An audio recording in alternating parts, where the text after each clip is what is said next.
Hi ஒருவன். So எல்லோரும் வந்து படிச்சுட்ருப்பீங்கன்னு நினைக்கிறேன். நான் வந்து ரொம்ப டிஸ்டர்ப் பண்ணுறேன்னு நினைக்கிறேன் வீடியோ போட்டு. ஒன்றும் இல்லைப்பா, கடைசியாக வந்து ஒரு 10 கொஷின் சொல்கிறேன், அதை நல்லா பார்த்துட்டு போ. 5 மார்க்கு, 3 மார்க்லேயும் ஒரு 10லேருந்து 12 சொல்கிறேன், அதை நல்லா பார்த்துட்டு போ. 2 மார்க்லேயும் ஒரு 10 சொல்கிறேன், நல்லா பார்த்துட்டு போ. அதுக்கு முன்னாடி ஒரு சின்ன விண்ணப்பம். என் பசங்க இங்கே உட்காந்து படிச்சுட்டாங்க, காட்டு தம்பி அங்கே என் பசங்க படிச்சுட்டாங்க. இப்போ எம்டியாக இருக்குது, என்னடா டியூஷனில் யாருமே இல்லைன்னு பார்க்குறேன். 10:30 ஆயிடுச்சு. ஆக்சுவலாக படிச்சுட்டு கிளம்பிட்டாங்க.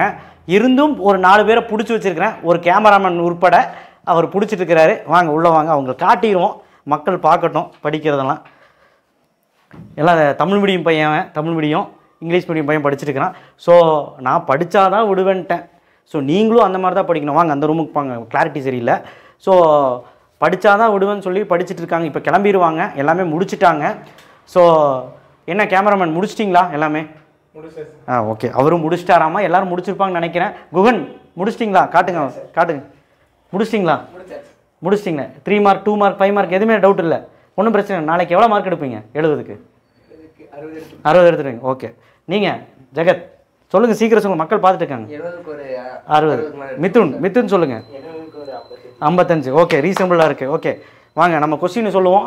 நீங்களும் இதே மாதிரி மோட்டிவேஷனாக இருந்து நீங்களும் எல்லாருமே 60க்கு மேலே 50க்கு மேலே எடுக்கணும்னு என் ஆசை. ஸோ கம்பல்சரி சம் முதல் கொண்டு நம்ம வீடியோவில் போட்டிருக்கோம். என்னென்ன கொஸ்டின் நான் சொல்கிறேன், 5 மார்க் நோட் பண்ணு. Van de Graaff generator, cyclotron unit 3, unit 2ல் மைக்ரோஸ்கோபிக் மாடல், இன்டர்னல் ரெசிஸ்டன்ஸ் கிடையாது, வீஸ்டோன் பிரிட்ஜு. 4 கொஸ்டின் ஆச்சா. அடுத்து அச்சுக்கோடு நடுவரி கோடு, axial line equator line, first lesson. அதுக்கப்புறம் காஸ்லாவோட முதல் அப்ளிகேஷன், சார்ஜ்டு வயரன் இருக்கும், முதல் லெசன். பொட்டன்ஷியல் டு டைபோல், முதல் லெசன். 5ஆம் பாடத்தில் Maxwell integral form, emission spectra, absorption spectra, உட்கரு நிறமாலை, வெளியீடு நிறமாலை, மேக்ஸ்வெல் தொகைப்படுத்தப்பட்ட அந்த வருவி.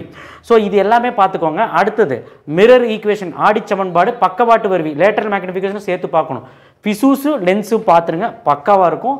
டிரான்ஸ்ஃபார்மர் ஆர்எல்சி சீரீஸ் 4th யூனிட்டில். 3rd யூனிட்டில் சைக்ளோட்ரான் சொல்லிட்டேன், லாங் கண்டக்டர் மட்டும் பார்த்துட்டு. இதை நான் சொன்னதெல்லாம் பார்த்தீங்கன்னா கன்ஃபார்மாக நாளைக்கு எழுதலாம்.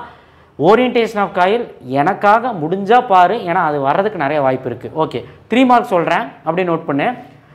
கம்பேர் ஃபெரோ டயா பேரா, டிரான்ஸ்ஃபார்மர் லாசஸ் இழப்புகள்.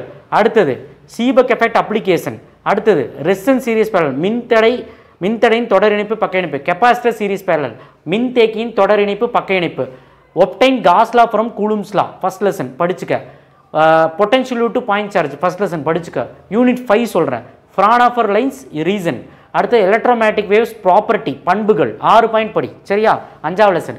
4ஆவது லெசனில் ஒரு கொஸ்டின் இருக்குது, மாறுதிசை மின்னோட்டமும் நேர்த்திசை மின்னோட்டத்துக்கும் நன்மைகள் குறைகள்னு ஒன்று இருக்குது. AC over DC, advantage and disadvantage of AC over DC.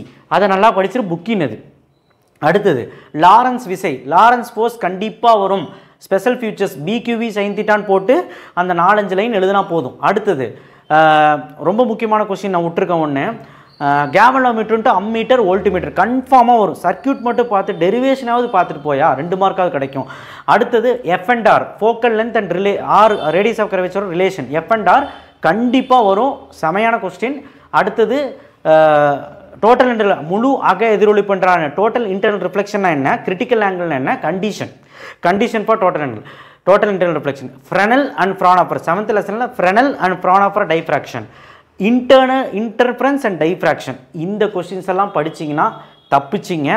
ஏன்னா இது எல்லாமே வர்றதுக்கான வாய்ப்புகள் அதிகமாக இருக்குது. இதில் தான் விட்டுருந்தா சாரி, பட் இதெல்லாம் பார்த்துக்கோங்க. 2 மார்க்கில் எல்லா விதி, ஒரு கூலும் விதி, காஸ் விதி, Gauss law, Lenz law, Faraday law, Fleming's left right, Ampere circuit law, Biot Savart law. இந்த லாவில் எவன் பார்க்குறானோ 2 லா எழுதுவான் நாளைக்கு, கரெக்டாக? ஸோ 7 கொஸ்டின் சொன்னேன்னா. அடுத்தது டிஸ்பிளேஸ்மெண்ட் கரண்ட், இடப்பெயர்ச்சி மின்னோட்டம்னா என்ன. இப்போ 5ஆவது லெசனில் ஃபஸ்ட்டு கொஸ்டின், 5ஆவது லெசனில் 8வது கொஸ்டினும் பார்த்துக்க, அவ்வளோதான். 5ஆவது லெசன் முடிஞ்சால் 2வது கொஸ்டினும் பார்த்துக்க. இதெல்லாம் பார்த்தீங்கன்னா அட்லீஸ்ட் 2 மார்க்காக எழுதிட்டு வரலாம். அதுக்கப்புறம் இன்னும் கொஞ்சம் அட்வான்ஸாக போய் சொல்கிறேன், குவாலிட்டி ஃபேக்டர், கியூ ஃபேக்டர் என்ன, கியூ காரணினா என்ன, யூனிட் 4ல் கண்டிப்பாக கேட்பான். Method of producing induced EMF 6வது கேள்வி நினைக்கிறேன், யூனிட் 4ல் கண்டிப்பாக பாரு, கண்டிப்பாக வரும். அடுத்து ரொம்ப முக்கியமான கேள்வி வந்து பார்த்தீங்கன்னா தவிர்க்கவே முடியாத கேள்வி, ரெசிஸ்டிவிட்டி யூனிட் 2ல், temperature coefficient of resistance unit 2ல். ஸோ இதெல்லாம் பார்த்துக்கணும். சீபக் பெல்டியர் மறந்துட்டேன், பார்த்துருங்க.